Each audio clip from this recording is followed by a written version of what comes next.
Let's walk through pull request 25601 for llama.cpp.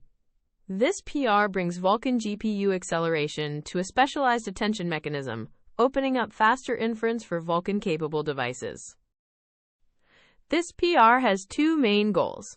First, we're adding a brand new compute shader that implements gated linear attention on the GPU. Second, we're wiring that shader into the existing Vulkan pipeline so the framework knows when and how to dispatch it. Along the way, we'll enforce the right compatibility checks, register the shader for compilation, and update the documentation to reflect the new capability. The gated linear attention operation already exists in the GGML framework with support across several backends, but Vulkan was missing. That meant any application using Vulkan-capable GPUs would fall back to the CPU for this operation, leaving performance on the table. This PR closes that gap, bringing GPU acceleration to Vulkan devices.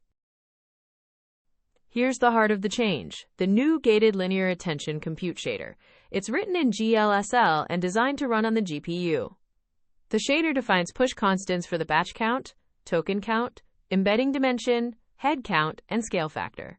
It uses shared memory arrays to synchronize data across threads, and it's hard-coded to work with a head size of 64 elements. Each workgroup processes one sequence head pair, updating the state matrix and computing the attention output.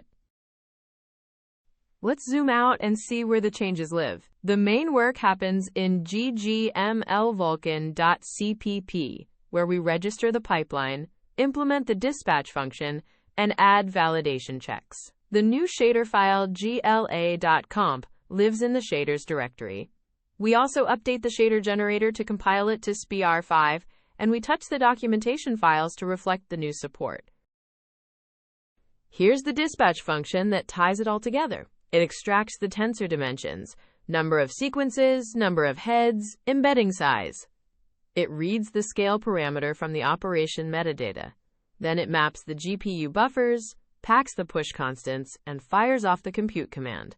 The workgroup count is calculated as the product of sequences and heads, so each workgroup handles one attention head for one sequence.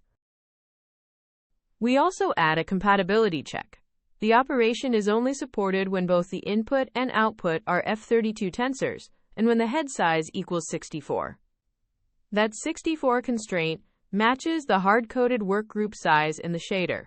If those conditions aren't met, the framework will fall back to a different backend or raise an error. After this PR lands, llama.cpp has full Vulkan GPU acceleration for gated linear attention. Applications using Vulkan-capable GPUs can now offload this operation instead of falling back to the CPU. Users running inference with model architectures that use gated linear attention, like Mamba variant models, will see real performance improvements on Vulkan devices. The good news is, the implementation looks solid. The push constant structure matches the shader layout perfectly. The workgroup dispatch calculation is mathematically consistent. Memory access strides are correct for the tensor layout. Shared memory synchronization uses the right barriers. And the CPU validation path in check results mode calls the correct function signature. Everything checks out. This is a clean, well-structured addition. The shader is properly wired into the pipeline, the validation constraints are tight, and the implementation has been thoroughly checked. No gotchas, no open questions. Looks good to me. Nice work. Ready to merge.